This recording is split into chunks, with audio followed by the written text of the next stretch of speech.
Senli hatıralar dolup gözümde. Sen her cümlede, her bir sözümde. Benim talihimde, benim özümde.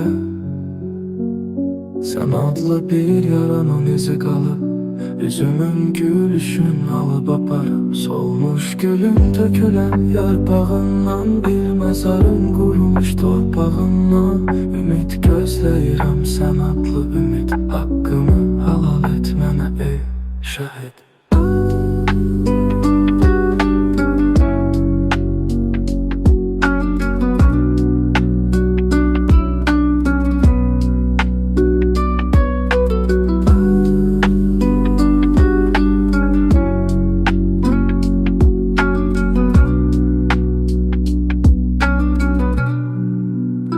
Senli hatıralar donup gözümde.